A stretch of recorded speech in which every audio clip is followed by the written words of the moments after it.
Doctors Without Borders, also known internationally by our French name Médecins Sans Frontières, or MSF, is an independent medical humanitarian organization.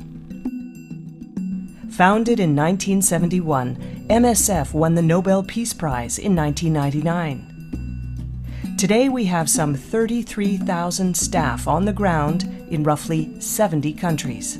We work in communities affected by war, natural disasters, disease outbreaks, chronic neglect, and other crises. We treat people based on medical needs alone, regardless of race, religion, or political affiliation. On any given day, we assist patients who have no other access to healthcare services. Our medical teams can offer critical services such as surgery, maternal care, vaccinations, and mental health counseling. When people are forced from their homes, we focus on treating illnesses and injuries. We work to prevent disease outbreaks in refugee camps and other settlements. We treat malnutrition and the consequences of sexual violence.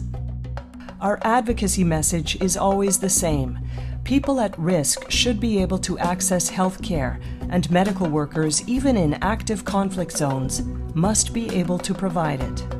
And life-saving medicines and vaccines must be affordable and accessible to the people who need them most. The ongoing support of our donors, together with the profound commitment of our aid workers, will allow MSF to provide independent and impartial assistance to people in crises for a long time to come. We know that the future holds many challenges for people around the world, but we also know what's possible when we go where we're most needed with the materials we need to deliver life-saving medical care.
Welcome to everyone. Selamat pagi kepada anda semua. Terima kasih kerana bersama kami hari ini. Welcome to the webinar, Women in Leadership, Dare to Take a Step. To all of you who have joined us here, good morning. Terima kasih. And I would like to just introduce myself. My name is Annie. I'm the Senior Officer for MSF in Malaysia. So for all of you who have made the time to join us, we thank you very much. First off, we also would like to say a big thank you to the support that you're giving us, and especially to the event partners that have joined us today. We'd like to say a very big terima kasih, especially to Manulife, IBCWE, Parenting Indonesia, Magdalene ID, our media partner, as well as Parade Creative Works, our event organizer. I would take this opportunity also to thank the speakers that have joined us today. Ibu Linawati Wijaja, Head of Agency Transformation, Manulife Indonesia. Ibu Zelda Lupsita, Program Manager, Indonesian Business Coalition for Women Empowerment. And Dr. Rangi Wirantika, Medical Doctor with Doctors Without Borders. There is a special mention that I want to make at this moment. Initially, we are very sad that we are not able to be with Ibu Nowita Ramgungun, who is from Manulife, who was initially set to join us. However, she was called away for an urgent matter. She sends her apologies, but we are happy that we have Ibu Linawati Wijaja from Manulife, who is able to join us today. Terima kasih Ibu Linawati kerana bersama kami hari ini. So before we proceed, This is our house rules for today. So as you can see, the microphones for all participants will be switched off and only the speakers' mics will be open. Ya, untuk peserta, ya, untuk anda semua, di mikrofon peserta akan dinonaktifkan ya selama acara webinar berlangsung. So if you do have any disturbance or any connection problem throughout the webinar, and if you're logged out, please feel free to log back in using the same ID that we have provided you via the Zoom. And of course, for those of you who would like to know a little bit about the whole webinar and would like to ask questions, you are welcome to ask questions in the chat box. And seperti yang kita lihat di screen sekarang, ya, as it says, jika mengalami gangguan koneksi ataupun connect from the webinar, please feel free to masuk kembali menggunakan link yang sama dan sesi webinar ini akan kami rakamkan untuk keperluan review dan pembaikan di masa depan. Baiklah, kepada anda semua, before we start off our event today, we would like to first introduce Doctors Without Borders to you. So for you to understand a little bit about the work we're doing in 70 different countries, the kind of work we're providing in aid, medical health and healthcare and aid work to communities. So we would like to give you a little bit of insight. So for that, please welcome my colleague, Pak Sharif Satria, to take you through. Sharif, the floor is yours.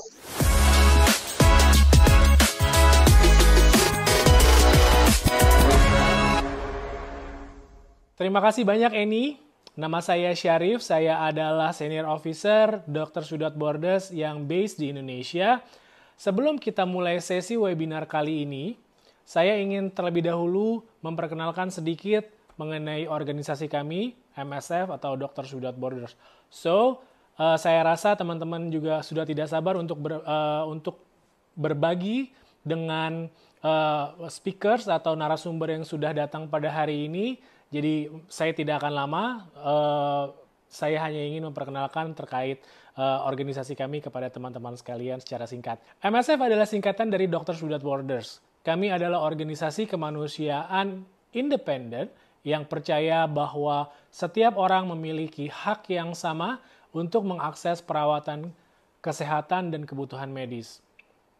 Tidak ada diskriminasi, apapun agamanya, apapun rasnya, budaya, kepentingan politik, semua orang harus mendapatkan perlakuan yang sama. Ada 4 prinsip yang menjadi dasar kami dalam melakukan pekerjaan kami, yaitu impartiality, neutrality, independence, dan speak out. Itulah prinsip-prinsip utama dari organisasi ini. Kami adalah gerakan global, kami bekerja di tempat di mana paling membutuhkan. Pada tahun 2020, MSF beroperasi lebih dari 80 negara di seluruh dunia. Kami memiliki hampir 500 proyek yang berkonsentrasi pada negara-negara yang membutuhkan perhatian darurat pada masalah perawatan kesehatan. Seperti yang Anda lihat, proyek kami tersebar di seluruh benua, dan kami memfokuskan pekerjaan kami di negara-negara yang paling membutuhkan dukungan perawatan kesehatan. Kami memberikan bantuan medis kepada orang-orang yang terkena dampak konflik dan kekerasan, pandemi, bencana alam, dan atau mereka yang tidak memiliki akses ke perawatan kesehatan. Kami juga mengadvokasi terkait hak semua orang untuk memiliki akses yang sama terhadap obat-obatan. Selama pandemi COVID-19, MSF berkontribusi untuk memberikan layanan bernilai tambah di atas dukungan pemerintah setempat untuk mengatasi situasi yang sedang berlangsung saat ini. Jika terjadi bencana alam, tim kami akan segera melakukan assessment terhadap dampak dan lokasi bencana, dan sesegera mungkin bekerja sama untuk mendukung pemerintah setempat untuk menangani bencana yang terjadi. MSF memiliki tim logistik yang dapat mendukung penyebaran atau pasokan logistik dalam jangka waktu maksimal 72 jam sejak terjadinya bencana. Kami membangun tim profesional yang terdiri dari dokter, ahli bedah, perawat, apoteker, bidan, psikolog, bahkan kami memiliki ahli sanitasi kami sendiri untuk mendukung kerja organisasi kami dimanapun kami berada. Saat ini terdapat lebih dari 3.000 staf internasional yang bekerja sama dengan lebih dari 37.000 staf lokal yang dipekerjakan di lapangan. Sekilas apa yang kami lakukan di kawasan Asia Tenggara, di Indonesia, MSF bekerja sama dengan pemerintah setempat dalam meningkatkan layanan kesehatan remaja dan memperkuat kesiagaan serta capacity building terkait selama pandemi COVID-19. Di Filipina, MSF meningkatkan layanan kesehatan seksual dan reproduksi bagi para penghuni kawasan kumuh di Manila, membantu para pengungsi di Mindanao, dan juga membantu pemerintah dalam hal COVID-19 dan bencana alam. Di Malaysia, MSF mendukung perawatan kesehatan umum dan dukungan kesehatan mental kepada pengungsi Rohingya dan komunitas pengungsi lainnya. Di Thailand, kami memberikan dukungan kesehatan mental kepada komunitas yang rentan di kawasan selatan Thailand. Terkait dengan kondisi di Ukraina yang terjadi saat ini, rumah sakit di Ukraina menghadapi kekurangan pasokan medis yang sangat serius. Mereka membutuhkan respon yang berkelanjutan.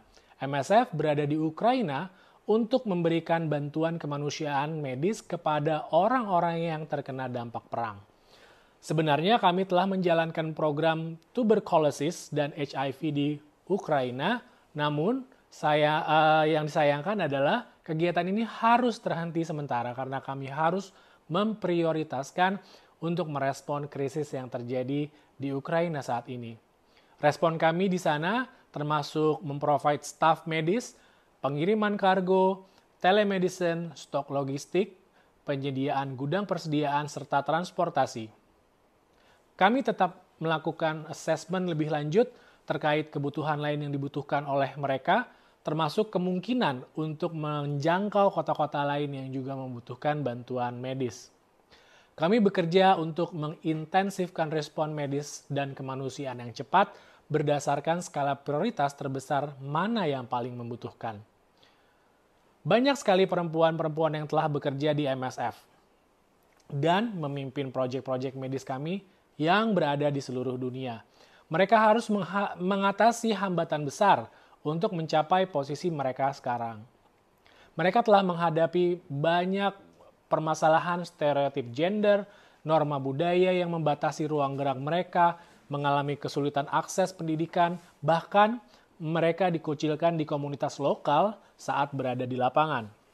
Para perempuan ini adalah para pemimpin, pembuat perubahan, panutan, dan mereka adalah advokat dalam gerakan MSF. Mereka melawan persepsi dan ekspektasi tentang perempuan dan menyuarakan pendapat mereka untuk memastikan program medis kami inklusif dan dapat diakses oleh semua orang. Masih dalam rangkap Hari Perempuan Internasional, dalam webinar kali ini kami mengundang sosok-sosok woman leader yang telah sukses dalam hal karir profesional. Mereka datang dari latar belakang yang beragam, termasuk salah seorang medical doctor dari Doctors Without Borders yang telah banyak terlibat dalam memimpin misi kemanusiaan MSF di beberapa negara. Harapan kami melalui webinar ini dapat menginspirasi, memotivasi, dan membantu teman-teman menemukan cara-cara baru dan praktis dalam perkembangan karir profesional atau dalam pengembangan kompetensi diri di masa yang akan datang. Baik, itulah sedikit banyak yang dapat saya sampaikan terkait perkenalan tentang MSF. Semoga dengan perkenalan yang singkat ini, teman-teman tetap dapat mengenal MSF lebih baik dari sebelumnya dan melihat betapa pentingnya pekerjaan kami bagi komunitas yang sangat membutuhkan bantuan kemanusiaan di seluruh dunia. Webinar kita pada hari ini akan dibantu oleh Pras Ali. Beliau adalah Creative Director dari Parade Creative Works yang merupakan digital media creator. Parade is our event organizer for today's webinar. So, tanpa berlama-lama lagi, please welcome Pras Ali. Hai Pras. Hai, selamat pagi. Wih, Selamat pagi, tetap harus semangat ya. Meskipun cuaca di luar lagi mendung. Mendung banget hari tetapi ini kita memang. tidak boleh gloomy perasaan. Betul. Kita harus tetap semangat. Tetap harus So, Pras, thank you very much.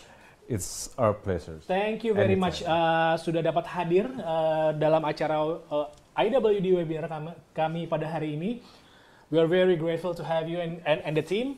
So, saya juga percaya bahwa semua partisipan di sini sudah tidak sabar untuk mendengar sharing dari narasumber kita yang sangat luar biasa nih pada hari ini. So, mungkin tanpa harus berlama-lama lagi, so I hand it over to you to guide this webinar and the discussion. Ya, thank you. Tapi ini janji nggak akan lama sih. Ada satu pertanyaan boleh ya? Satu pertanyaan. Oke. Syarif ini sudah menikah ya statusnya ya? Yes. Oke, ladies, he's taken. Ignore him. Oke. Tapi kita ingin berandai-andai, seandainya status Anda saat ini masih lajang. Oke, coba diimajinasikan kondisinya. Scene-nya seperti itu, Anda masih lajang. Susah ya kalau udah punya anak 2 tuh susah untuk membayangkan jadi lajang tuh udah hilang, udah lupa. Susah. Anak saya dua-duanya perempuan. Perempuan juga lagi. Oke, nggak apa-apa. Ini hanya permainan. Anyway. Istrinya Syarif, manggilnya apa istrinya? Bunda. Bunda, maafkan ya Bunda. Ini cuma main-main. Seandainya statusnya saat ini lajang, dan di dunia ini hanya tersisa 2 perempuan. Yang pertama adalah perempuan dari masa lalu kamu, yaitu cinta pertama Anda. Perempuan dari cinta pertama, masih ingat? Enggak ingat. Oh, berarti bukan Bunda ya, maaf Bunda. Yang kedua adalah perempuan yang merupakan bos Anda, ya. Ingat ya, ingat 2 perempuan itu. Pertanyaannya adalah, ketika Anda harus menikah saat ini juga, karena tinggal sisa 2 perempuan single, siapa yang Anda pilih untuk dinikahi? Apakah perempuan dari cinta pertama Anda, ataukah perempuan yang merupakan bos Anda? Jawab dengan cepat. Definitely my boss. Yes. See? Hi bos. Sampai di sini paham ya para perempuan, itu sebabnya Anda tidak boleh untuk stagnan di karir Anda dan harus mencapai level sebagai bos. Baik, kita adalah laki-laki dua-duanya yang ada di acara ini, salah duanya yang ada di acara ini. Untuk itu kita mungkin bisa kali ya kita merepresentasikan atau mewakili para laki-laki di luar sana. Kita juga support dengan International Women's Day ini ya. Untuk itu saya dan juga Syarif ingin mengucapkan Happy International Women's Day.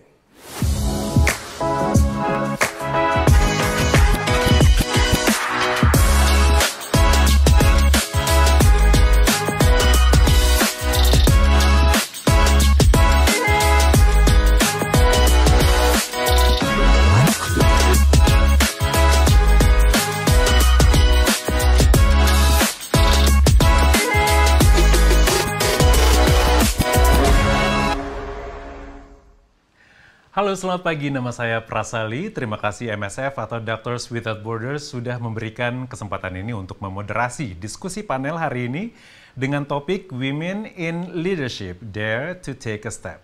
Topik ini menjadi penting khususnya bagi para perempuan yang masih terjebak dalam stigma dan paradigma bahwa kursi pimpinan itu semata-mata hanya milik pria saja. Di saat populasi perempuan dan laki-laki usia produktif hampir seimbang, tapi ternyata tidak paralel dengan tingkat partisipasi angkatan kerja khususnya di Indonesia. Tingkat partisipasi angkatan kerja perempuan masih berada di angka 55,4%, jauh tertinggal dari partisipasi laki-laki yang sebesar 83,01%. Sementara itu untuk level manajemen menengah hingga eksekutif puncak, ada sebuah studi yang dilakukan oleh ILO, International Labour Organization, pada tahun 2018 terhadap perusahaan-perusahaan di Asia Pasifik yang menunjukkan bahwa tingkat manajemen menengah hanya terisi 34,8% oleh wanita, dan sementara itu untuk tingkat manajemen senior hanya 26,9% dan hanya 20,5% untuk tingkat eksekutif puncak. Apa benar ini yang terjadi di Indonesia saat ini? Dan mengapa data-data ini lantas mengesankan bahwa ketidaksetaraan gender di dunia kerja Indonesia masih sangat tinggi? Apakah karena memang perempuan Indonesia masih terjebak dalam stigma bahwa memimpin itu adalah tugasnya laki-laki? Atau memang angkatan kerja perempuan Indonesia saat ini tidak memenuhi standar ideal kepemimpinan? Atau jangan-jangan dunia kerja kita memang masih kental dengan sikap dan perilaku bias gender dengan latar belakang budaya patriarki. Melalui diskusi hari ini, kita mengharapkan Anda semua yang hadir hari ini dapat berperan lebih aktif apapun latar belakang dan kapasitas Anda di komunitas Anda saat ini. Untuk itu kami menghadirkan 3 panelis yang kompeten di bidangnya dan kita akan menggali perspektif masing-masing panelis dengan harapan mendapatkan insight-insight baru yang akan membuat para perempuan lebih aware dengan potensi diri dan berani mengambil langkah untuk meniti karir ke tingkat yang lebih tinggi. Because as a woman, you can make a difference. Panelis pertama yang ingin saya perkenalkan adalah seorang perempuan yang perjalanan karirnya sangat panjang. Memulai karir di Manulife sejak tahun 1998 dan saat ini beliau menjabat sebagai Head of Agency Transformation di Manulife Indonesia. Ladies and gentlemen, please welcome Ibu Linawati Wijaya.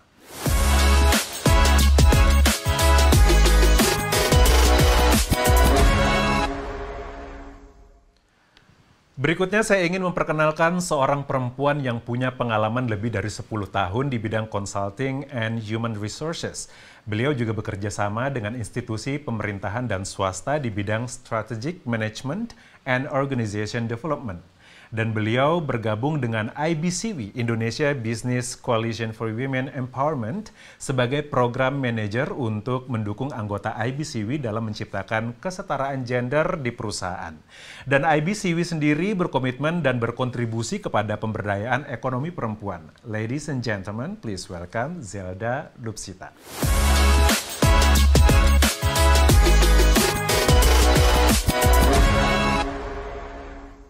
Panelis terakhir sepertinya yang termuda di antara panelis lainnya, tapi dedikasinya luar biasa untuk kemanusiaan. Bahkan sejak beliau masih berusia 11 tahun, beliau sudah memiliki keinginan untuk menjadi humanitarian worker. Dan saat di bangku SMA, beliau telah mendengar tentang keberadaan MSF yang saat itu terlibat dalam bantuan untuk para korban perang di Kosovo. Hal ini memotivasi beliau akhirnya menempuh pendidikan kedokteran Universitas Trisakti dan akhirnya bergabung dengan MSF pada tahun 2015. Ladies and gentlemen, please welcome Dr. Rangi Wirantika.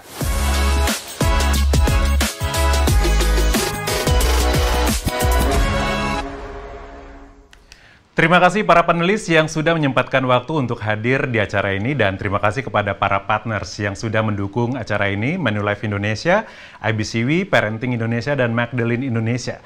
Dan tentunya apresiasi setinggi-tingginya untuk Anda, para peserta yang menyempatkan waktunya untuk hadir di webinar ini meskipun ini adalah weekend. Semoga hari ini diskusi kita bisa memberikan impact yang baik bagi para perempuan Indonesia yang punya mimpi.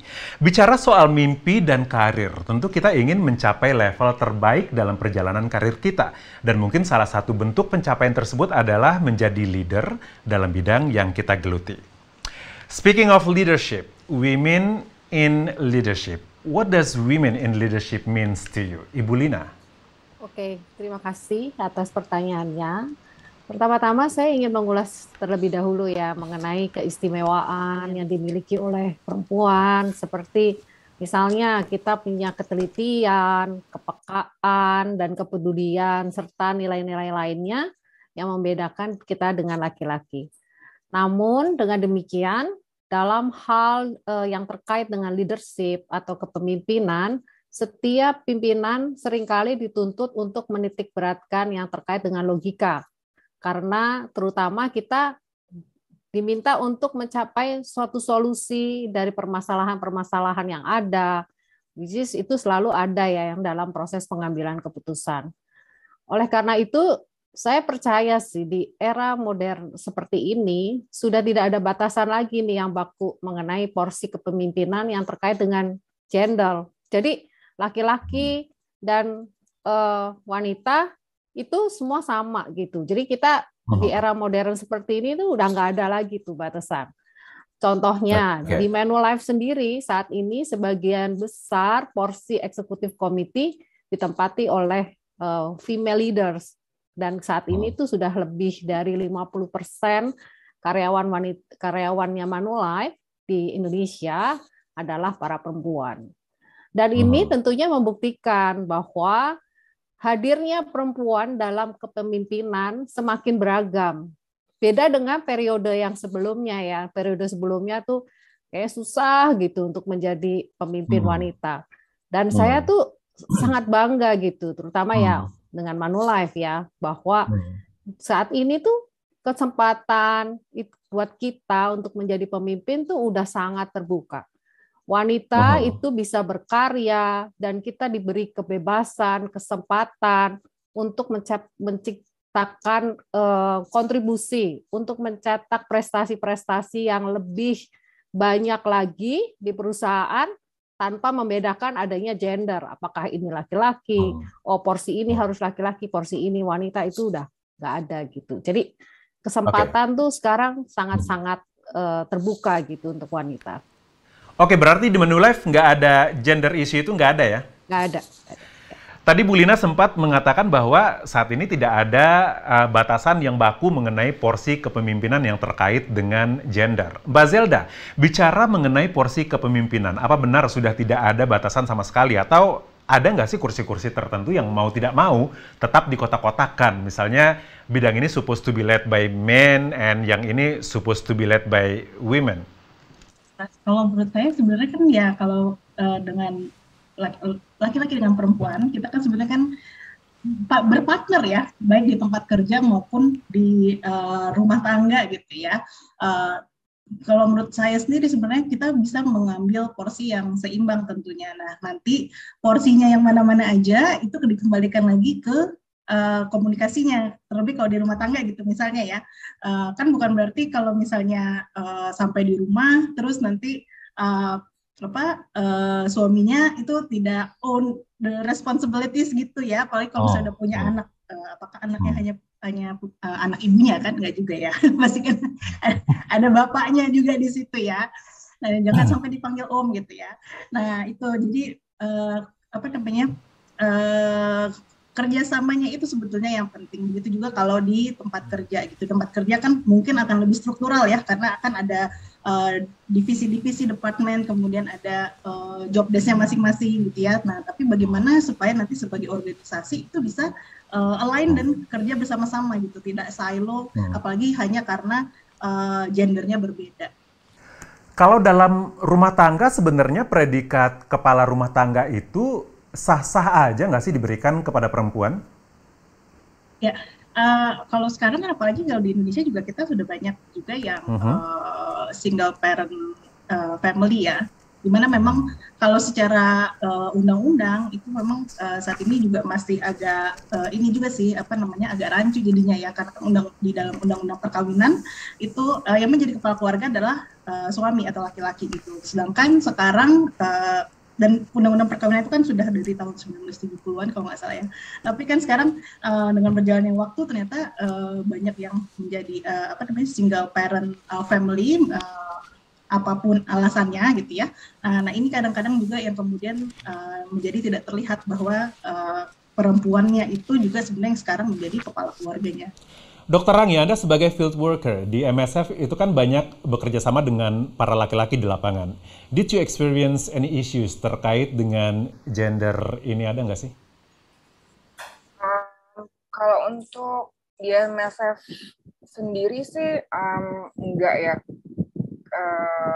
Untuk bekerja sama, karena konsep kerja sama kan sifatnya gender neutral, jadi partnership sama antara perempuan laki-laki ya jadinya kerja working as a team aja gitu. Di MSF sendiri juga mempromot untuk gender equality, gender equity, perempuan untuk ada di posisi-posisi leadership, kayak contohnya saya sekarang di South Sudan ini sebagai medical team leader. Ada juga yang jadi project coordinator, ada yang jadi medical coordinator. Jadi perempuan di posisi-posisi leadership itu sangat di-encourage untuk dari MSF sendiri. Cuman mungkin kalau masalah kayak seperti kemarin baru banget datang ke meeting untuk health partners di South Sudan di sini gitu, ada health cluster meeting, dan setelah selesai baru nyadar kalau saya satu-satunya perempuan di health cluster meeting tersebut gitu. Jadi dan saya menggantikan laki-laki yang memimpin udah lama 1 tahun ya. Jadi untuk adjust ke hal-hal seperti itu tergantung project di negara mana gitu kan ya, yang dengan latar belakang dan culture yang berbeda cukup berpengaruh.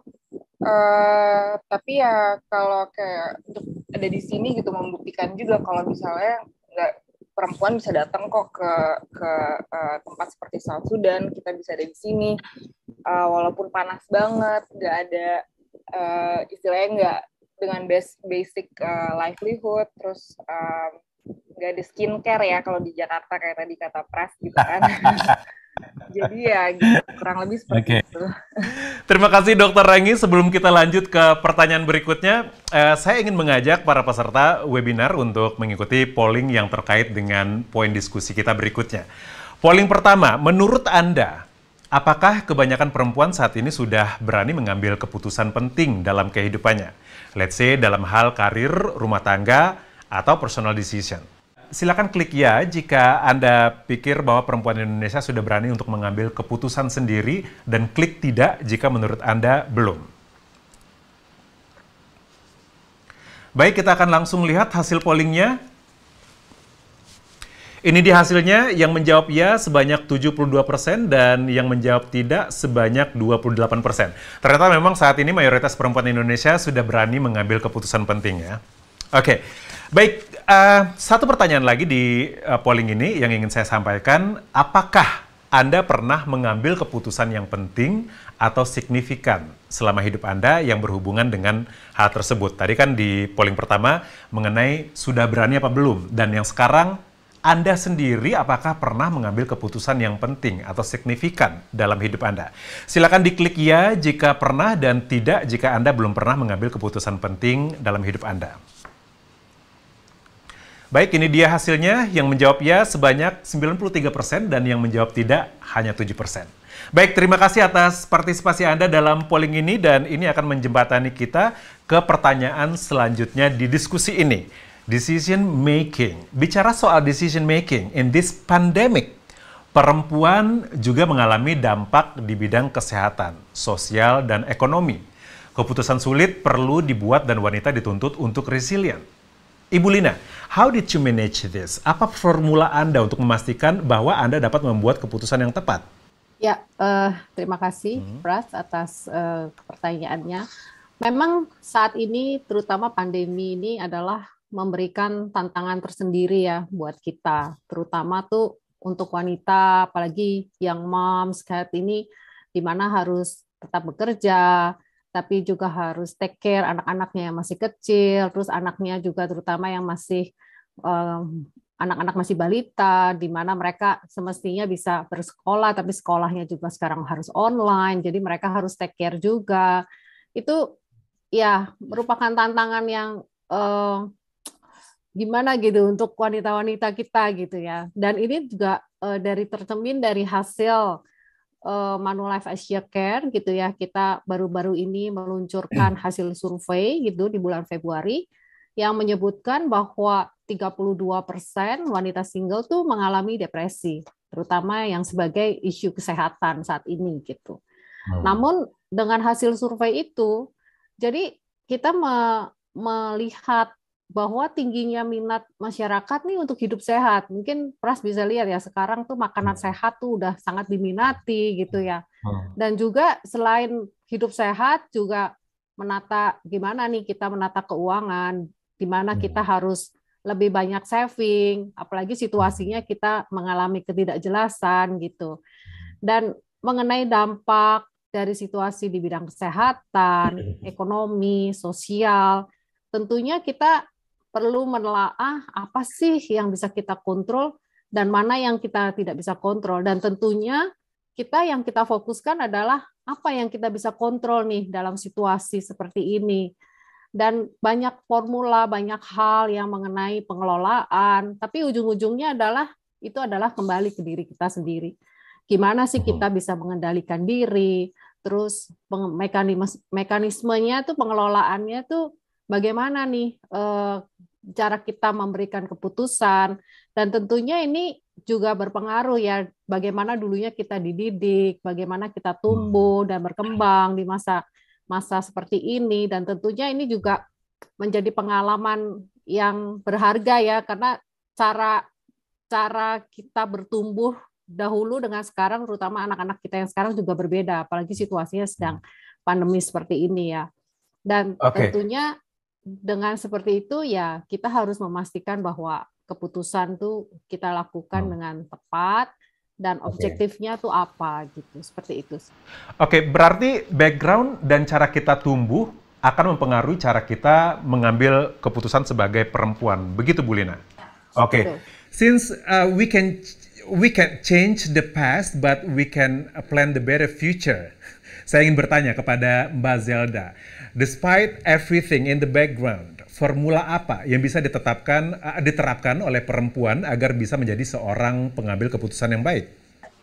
Yang pasti ya kita harus tahu dulu ya objektifnya kita apa gitu ya. Objektifnya itu apa, kemudian akar masalahnya ini apa nih yang sampai kita tuh nggak bisa sampai ke situ gitu. Nah setelah itu ya kita lihat dulu opsi-opsinya gitu ya, kita timbang yang baik dan buruknya gitu ya, baru kemudian kita lihatlah mana yang paling cocok sebetulnya untuk mengatasi masalah tersebut dan kita sampai ke objektif kita tadi. Sama aja sih kayak misalnya kita mau pergi ke suatu tempat kan pasti banyak jalurnya gitu ya. Kalau misalnya kita mau pergi ke Bekasi misalkan ada lewat jalan tol atau lewat jalan biasa. Ada banyak gitu alternatif ya, iya. Nah ini kemudian kita mau pilih yang mana gitu. Ternyata kalau masalahnya adalah aduh kalau lewat jalan tol itu mahal gitu ya, belum gajian nih, belum. Nah, udahlah kita berarti ikut aja yang jalan yang non tol gitu, atau malah naik kereta gitu lebih cepat gitu kan dan lebih murah juga gitu ya, sama aja seperti itu sih. Jadi kita lihat juga ke depannya objektif kita apa, kemudian akar masalahnya apa, opsi-opsinya apa, baru kita ambil keputusannya. Oke, berarti melihat ke depan, yang di belakang nggak perlu menjadi faktor penghambat. Ya kita learn from the experience ya, tapi ya forgive but not forget ya. Ada sesuatu yang ya kita jangan sampai juga jatuh 2 kali gitu kan. Iya benar. Oke. Bicara soal wanita yang secara alamiah bahkan ilmiah mampu menjelaskan mengenai hal ini, bahwa wanita itu diberkati dengan emotional intelligence yang lebih baik daripada pria. Bu Lina, do you think women have a different leadership style that is useful when it comes to handling crisis situation, terutama di masa pandemi seperti saat ini? Oke, ya saya rasa gaya kepemimpinan wanita dan pria tentunya berbeda ya. Di samping seperti kapasitas atau kapabilitas yang dimiliki, tentunya perempuan tuh kita udah tahu bahwa lebih memiliki kepekaan, kepedulian, bahkan ketelitian gitu ya. Dan itu dibandingkan dengan laki-laki. Kan wanita di rumah tangga tuh bisa multifungsi gitu. Beberapa hal langsung bisa dikerjakan gitu. Jadi benar-benar bisa teliti gitu. Dan gaya kepemimpinan ini adalah kalau dari sisi wanita itu adalah gabungan dari tentunya udah familiar dengan IQ dan EQ gitu ya, emotional intelligence, intelligence quotient. Dan tentunya kalau wanita tuh kita ada tambahan satu lagi yang sangat spesial gitu, bahwa kita tuh punya LQ, love quotient gitu. Sehingga dalam menghadapi situasi krisis atau serba ketidakpastian gitu, wanita tuh bisa memiliki keahlian gitu ya, yang sifat dasar kita tuh memang multitasking, tadi saya udah sebutin, dalam rumah tangga bisa mengerjakan beberapa hal gitu. Dalam mengatasi krisis, dari segala arah. Dan perempuan juga bisa menggabungkan bagaimana sih kita menganalisa sebenarnya root cause-nya tuh apa gitu, berdasarkan IQ yang kita miliki. Dan tentunya kita juga memikirkan nih dengan baik-baik secara emosional, gimana sih impact-nya. Tentu kita selalu mengedepankan gimana ya humanity-nya seperti itu. Dan tentu pada saat kita mengkomunikasikan gitu ya, kita mengkomunikasikan tuh dengan penuh empati dari hati, itu adalah wujud dari love quotient. Jadi kita kalau wanita tuh biasanya kalau mau ngajak ngobrol mengenai keputusan-keputusan yang sulit, kita biasanya lebih terlihat empatinya seperti itu. Dan dengan terutama pada saat situasi pandemik seperti ini ya, bahwa terdapat beberapa negara gitu dengan pemimpinnya itu wanita. Dan kalau bisa dilihat itu adalah mereka bisa lebih baik gitu dalam mengatasi krisis pandemik ini. Contohnya seperti Islandia, Taiwan, Denmark, Finland, dan negara-negara lainnya. Sehingga kalau dari sisi wanita, kita punya 3 hal itu. Kita punya 3 hal itu yang membedakan kita dengan laki-laki gitu. Dan itu sangat berguna dalam mengatasi situasi krisis seperti ini. Tadi saya udah sebutkan bahwa apalagi yang moms ya, mesti kerja, take care anak, terus apalagi kalau anaknya nggak cuma satu gitu ya, satu mau sekolah, satu masih kecil, dan itu adalah gabungan dari 3 hal tersebut gitu. Oke, tadi adalah IQ, EQ, satu lagi saya baru dengar tuh. Love quotient, ya. Love quotient, oke. Berarti 3 faktor itu adalah faktor yang bisa dikatakan membedakan leadership style perempuan dan laki-laki ya, Bu Lina ya? Ya, kita lebih banyak melakukan persuasive approach dan kita lebih terlihat empatinya seperti itu ya. Jadi lebih ya pakai personal approach lah seperti itu. Oke, kalau dalam sepanjang karir Bu Lina, pernah nggak sih merasakan 3 hal ini sangat membantu Anda dalam mengambil keputusan yang tepat? Dan kira-kira keputusan seperti apa, Bu? Kalau boleh share di sini?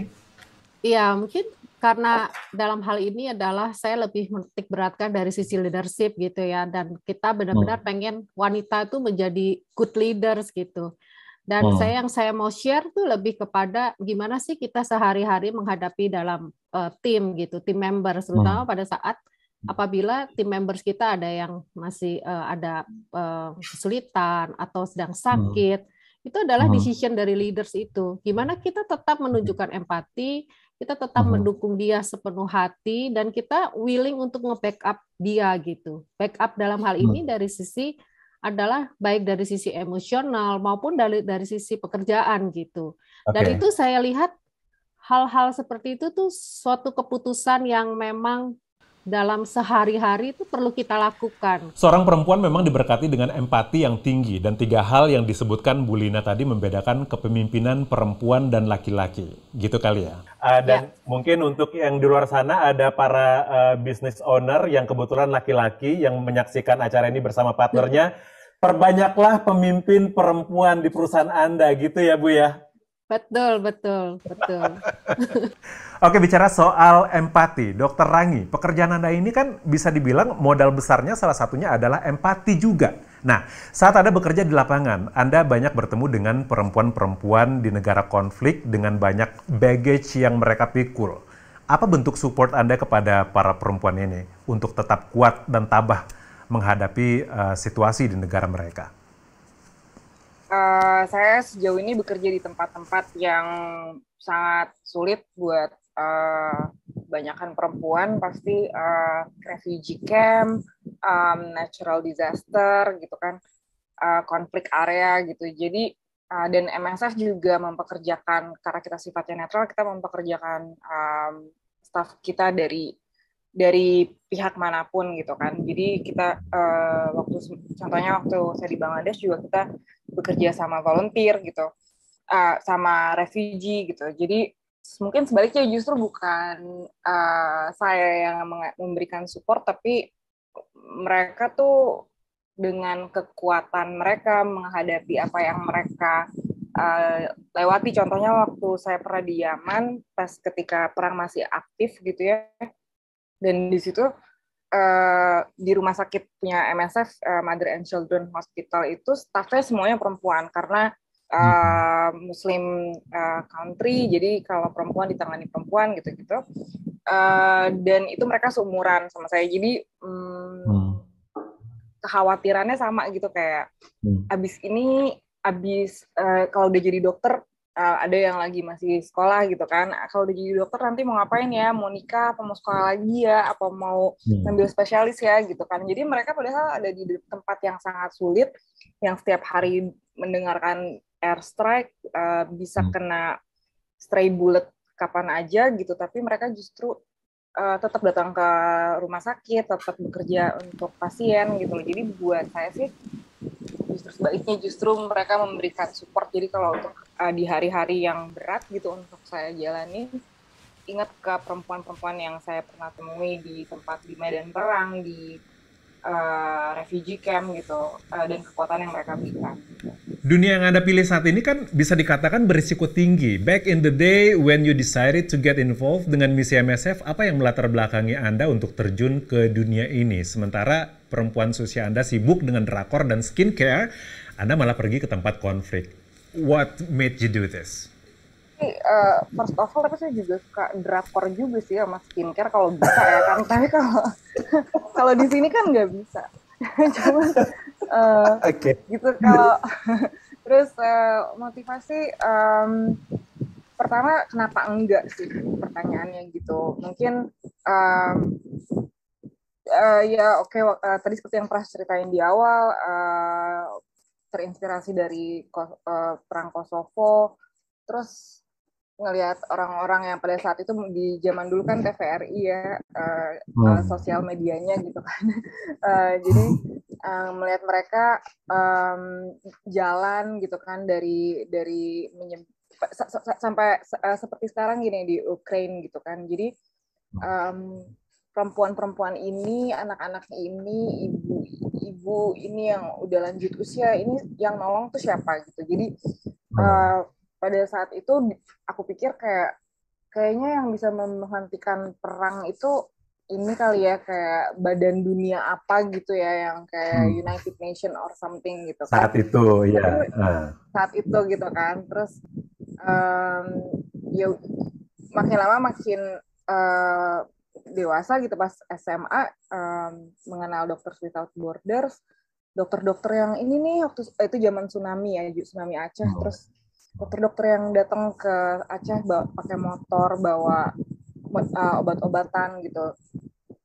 Terus akhirnya saya pikir Doctors Without Borders itu cuman buat dokter doang gitu kan. Jadi jadi makanya masuk ke dokteran itu karena namanya Doctors Without Borders, padahal ternyata sih enggak. Tapi gitu. nggak nyesel kan masuk ke kedokteran? Enggak sih. Nah makanya sekarang setelah aku dari 2015 sama Doctors Without Borders, di mission yang ini aku jadi medical team leader untuk mission yang sifatnya outreach. Jadi kita kayak di tempat-tempat yang nggak ada akses kesehatan sama sekali, kita pergi ke situ naik motor, naik dongki ke keledai. Oke. Ya, gitu. Okay. Jadi kayak full circle gitu sih ngerasanya ya saat ini, kayak dulu waktu itu ngelihat terinspirasi dari dokter-dokter yang kayak gitu, dan sekarang kita ngerjain yang project yang sifatnya seperti itu. Gitu. Oke, saya ingin mengajak Anda melihat sebuah data tingkat partisipasi angkatan kerja perempuan masih berada di angka 55,4%, jauh tertinggal dari partisipasi angkatan kerja laki-laki di angka 83,01%. Dan pada hasil survei ILO pada perusahaan-perusahaan di Asia Pasifik, pada tahun 2018 menunjukkan data bahwa semakin tinggi sebuah jabatan di sebuah perusahaan, semakin sedikit pula jumlah partisipasi perempuan. Rata-rata tingkat manajemen menengah memiliki 34,8%, partisipasi perempuan menurun menjadi 26,9% di tingkat manajemen senior dan 20,5% di level puncak, eksekutif puncak. Mbak Zelda, menurut Anda, apa yang membuat hal ini terjadi? Jadi kita harus lihatnya emang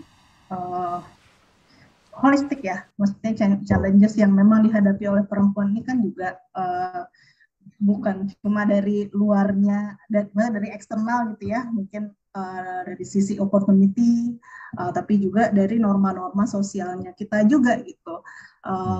Misalnya nih ya, kalau misalnya kita ngikutnya dari perjenjang karir gitu ya, kalau misalnya seorang perempuan dan yang lulus dari perguruan tinggi sekarang juga sebenarnya kan lebih banyak perempuan daripada laki-laki ya, untuk sesuai dengan data dari BPS juga gitu ya.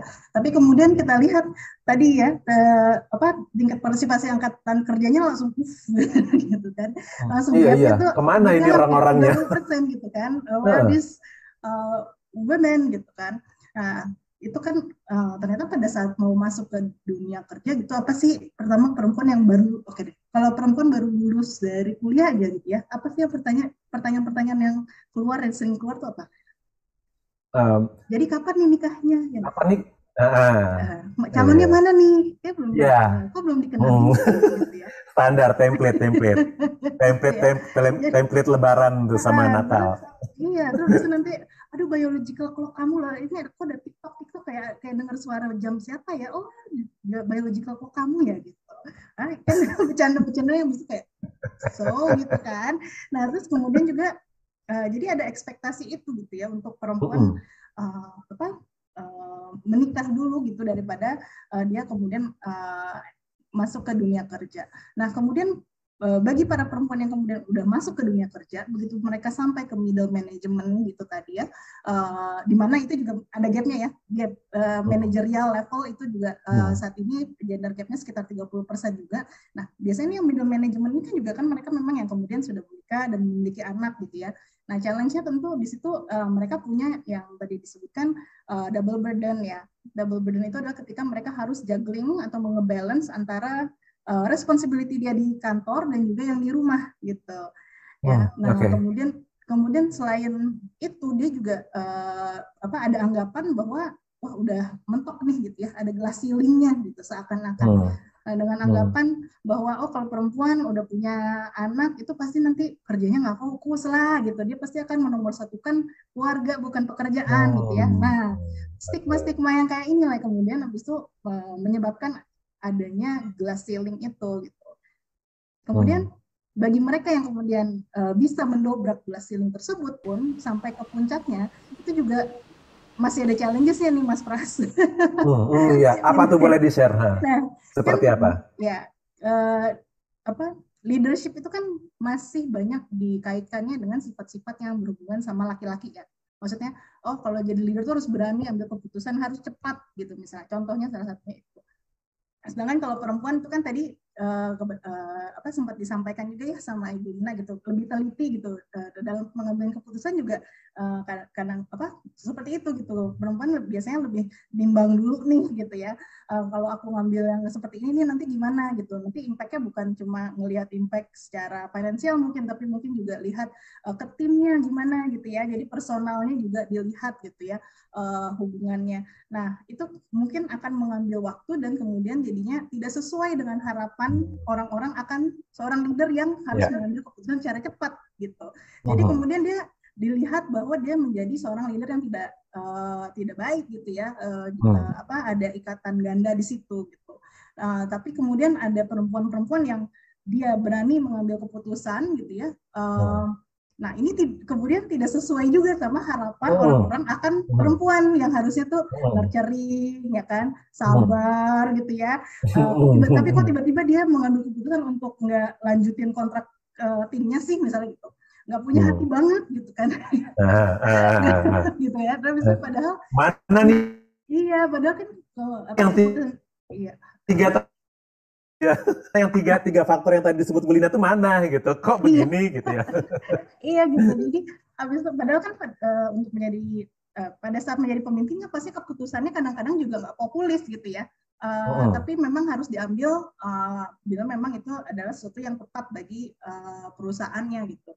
Nah, tapi jadinya ada yang kita sebut juga sebagai likability gap gitu ya, ketika seorang pemimpin perempuan itu dia sesuai dengan harapan orang-orang bahwa pemimpin itu seperti itu gitu ya, dia dilihatnya itu dia tidak akan disukai, dia lebih sering tidak disukai gitu karena dia tidak sesuai dengan norma-norma femininnya gitu ya. Tapi kemudian kalau misalnya pemimpin perempuan yang kemudian dia lebih memperlihatkan sifat-sifat femininnya gitu ya, kemudian kayak tadi ya untuk mengambil keputusan dia lebih timbang-timbang gitu ya, agak kurang cepat gitu. Nah itu dilihat sebagai pemimpin yang tidak kompeten gitu. Nah jadi perempuan juga mengalami challenge seperti itu even ketika dia sudah sampai di puncak karir. Ternyata jadi pemimpin perempuan itu ada ekspektasi tertentu karena dia adalah perempuan gitu ya. Ya.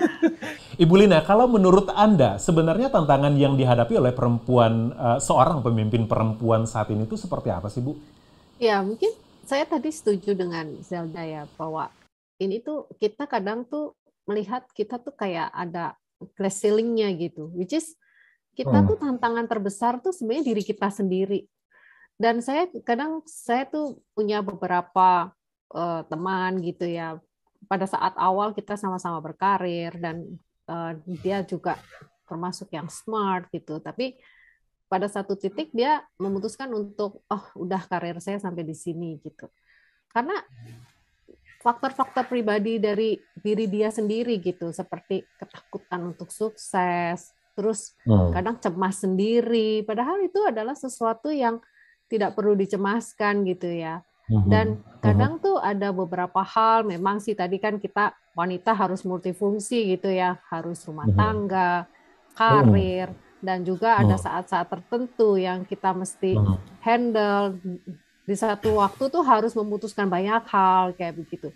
Jadi kalau menurut saya tuh tantangan yang atau kendala atau tantangan dari diri kita tuh sebenarnya diri kita sendiri gitu. Gimana sih kita tuh bisa melihat bahwa tantangan itu adalah suatu kesempatan juga. Dan kita tuh tetap memutuskan, itu adalah ketakutan dari diri kita sendiri, dan kita tetap maju, go for it gitu. Itu adalah salah satu tagline yang saya dapat dari drakor juga ya. Pokoknya kita go for it aja gitu. Berguna juga di drakor keluar. Dokter Rangi teruskan drakornya, saya support. Iya, dan kita tetap go for it untuk meraih peluang sebesar-besarnya gitu, dan menunjukkan bahwa kita tuh mampu loh. Tadi kan memang kita punya 3 hal yang kita miliki, tadi juga Zelda juga sebutkan bahwa faktor eksternal tuh juga mempengaruhi gitu dari diri kita gitu. Tapi pada saat ini di mana kita punya opportunity, apalagi di Indonesia tuh peran serta wanita, apalagi di Manulife gitu ya, itu tuh sangat dibuka, peluangnya tuh sangat dibuka secara luas, sehingga tinggal gimana nih kita mengatasi tantangan terbesar dari diri kita sendiri, dan yang bisa melakukan untuk melawan itu ya diri kita sendiri juga gitu ya, untuk go for it, maju, ya pokoknya maju terus dan berpacu untuk meraih kesuksesan di kemudian hari. Gitu sih, Prof. Mbak Zelda, selain dari diri sendiri, ada faktor lain nggak sih kenapa perempuan itu sepertinya susah sekali untuk mencapai C-level eksekutif di sebuah perusahaan? Kadang-kadang gini, kesempatan itu terlihat sama gitu ya, tapi yang terlupakan adalah kebutuhan dari support yang dibutuhkan oleh dari pekerja perempuan dan pekerja laki-laki itu berbeda gitu ya. Jadi kalau misalnya kita bilang kayak, iya ini ada kesempatan nih untuk dipromosikan gitu ya, tapi harus pindah kota misalnya gitu. Ini kan kalau untuk perempuan kadang-kadang akan menjadi lebih berat gitu ya, karena kan dia gimana nanti anaknya gitu ya, apalagi nanti misalnya kalau harus anaknya sudah mulai sekolah apa gimana gitu kan, ini masih karena juga di society kita juga kan gitu ya, jadi untuk pengasuhan masih menjadi tanggung jawab utama ibu gitu ya. Nah ini hal-hal seperti ini kemudian yang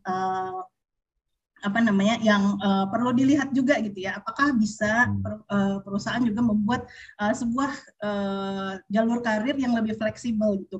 Dan ini bukan cuma untuk perempuan yang jadi ibu ya, kadang-kadang kan juga perempuan harus mengurus anggota keluarganya yang sudah tua misalnya gitu, atau laki-laki juga sebenarnya juga ada hal seperti itu ya kan, kadang-kadang ada kebutuhan juga dari personal life dia gitu ya, untuk tidak yang pastinya nanti akan mempengaruhi kehidupan profesional dia gitu. Nah jadi perusahaan juga perlu menciptakan memang opportunity-nya juga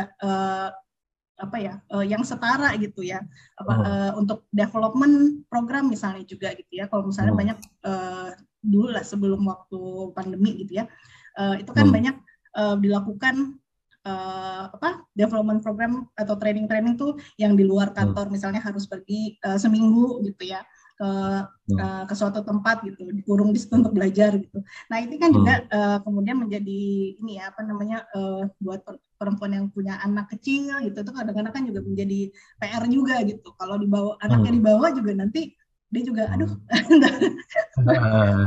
kalau misalnya jangan-jangan tiba-tiba nanti sertifikasinya nggak lulus gitu atau gimana. Nah itu seperti itu. Baik, terima kasih Mbak Zelda, dan sekarang kita punya pertanyaan dari peserta. Yang pertama, untuk Ibu Lina, bagaimana menurut pandangan Ibu terhadap statement bahwa perempuan fungsi utamanya adalah ibu rumah tangga? Apakah Ibu setuju dengan pernyataan tersebut, Ibu Lina? Ibu rumah tangga. Ibu rumah tangga. Kalau saya sih melihat bahwa ibu rumah tangga iya, tapi kita juga jangan menutup atau jangan membatasi diri kita tuh untuk tidak berkarir gitu. Dan menurut saya tuh ini adalah yang tadi saya bilang bahwa kita tuh udah dianugerahi oleh Tuhan gitu ya, keistimewaan bahwa kita bisa mengerjakan multifungsi. Kita bisa mengerjakan beberapa hal, baik dalam urusan rumah tangga, domestik, maupun dari sisi pekerjaan. Kita tadi saya udah sebutkan ya bahwa kita punya keistimewaan, kita punya ketelitian. Jadi kalau mindset-nya adalah ibu rumah tangga, iya, tapi ini adalah lebih bahwa kita tetap berkomitmen penuh untuk mengurus rumah tangga, tapi kita jangan membatasi diri kita untuk berkarir, seperti itu. Baik, berikutnya pertanyaan untuk Dr. Rangi. Saya seorang mahasiswa kedokteran dan saya ingin sekali memahami apa yang membuat dokter berani membuat keputusan yang luar biasa berisiko tinggi, meninggalkan keluarga, mengorbankan waktu dan tenaga untuk pergi ke daerah konflik. Dr. Rangi bisa menanggapi? Ya mungkin karena passion kali ya. Saya pernah bekerja di Indonesia juga, dan untuk bekerja di MSF itu it's like a long time dream, terus akhirnya tercapai. Jadi ya kalau misalnya pas ketika mendapat kesempatan untuk bergabung dan berangkat, ya udah jadinya pergi aja gitu. Tapi seperti yang ditanyakan kalau nggak salah kayak banyak ada juga kan pasti ketakutan untuk berada di tempat-tempat yang seperti itu ya. Memang itu bukan sesuatu yang mudah gitu. Sampai sekarang setiap saya mendapatkan mission juga diskusi gitu sama keluarga, tempatnya seperti apa gitu. Terus nanti security-nya bakal seperti apa. Tapi saya juga mendiskusikan hal-hal yang nanti saya ketemu sama teman-teman yang kayak apa, terus kerjanya di ketemu pasien-pasien yang seperti apa, pekerjaan saya itu seperti apa gitu. Jadi untuk warga saya juga ngerti, because you will fear something that you don't understand. Jadi buat saya penting untuk mengkomunikasikan apa yang saya kerjakan sekarang buat keluarga, buat teman-teman, untuk mereka juga iya udah Rangi pergi ke sana untuk mengerjakan sesuatu yang dia suka gitu. Terima kasih Dr. Rangi, pertanyaan tersebut mengakhiri diskusi hari ini dan mohon maaf untuk pertanyaan-pertanyaan yang belum sempat dijawab oleh para panelis mengingat keterbatasan waktu. Dan sebelum saya menutup diskusi ini, ada beberapa hal yang mungkin bisa kita ambil sebagai modal bagi para perempuan untuk berdaya lebih dan berani melangkah ke level yang lebih tinggi. Menurut Ibu Linawati, perempuan diberkati dengan 3 aspek yang membedakan gaya kepemimpinannya dengan laki-laki, yaitu IQ, EQ, dan LQ.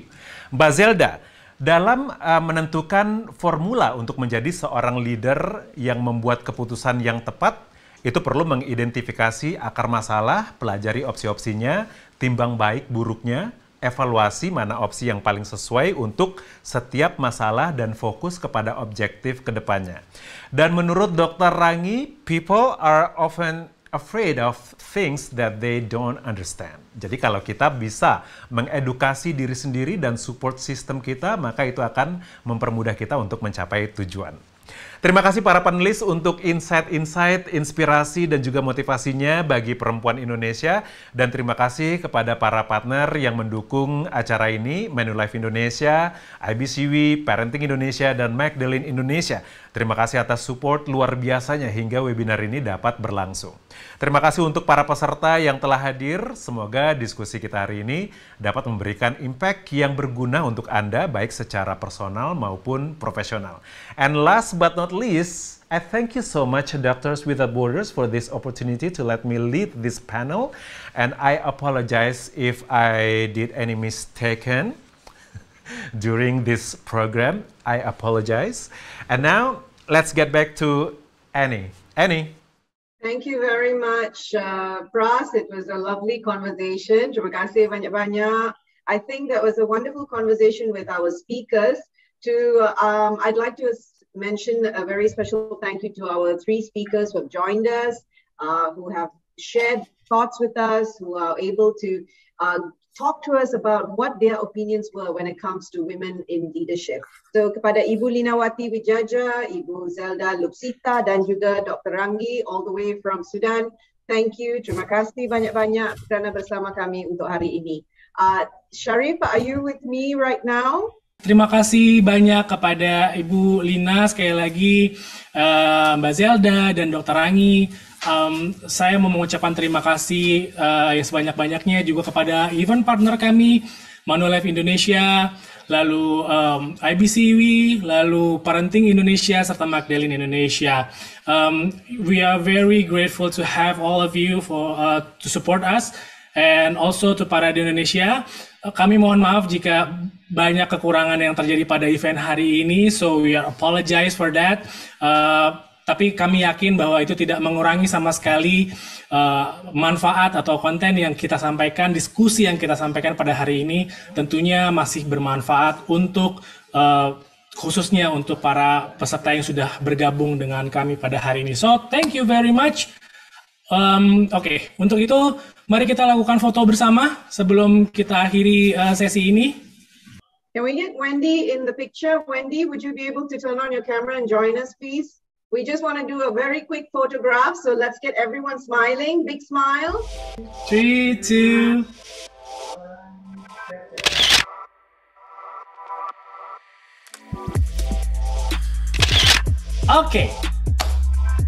Oke, terima kasih banyak sekali lagi untuk semuanya. Manulife Indonesia, IBCW, Parenting Indonesia, Magdalene Indonesia, Ibu Lina, Dr. Ranggi, Mbak Zelda, thank you very much. Mohon maaf sekali lagi atas segala kekurangan yang terjadi.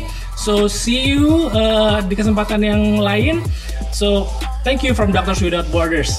Yes, and a big special thank you to Pras as well. Pras and your team, thank you very much. From Parade Creative Works, terima kasih banyak-banyak for all the effort that you've done, for everything that you're doing for us, and the support you're giving to Doctors Without Borders. Terima kasih, and I have to say it's been a wonderful experience working with all of you. Thank you.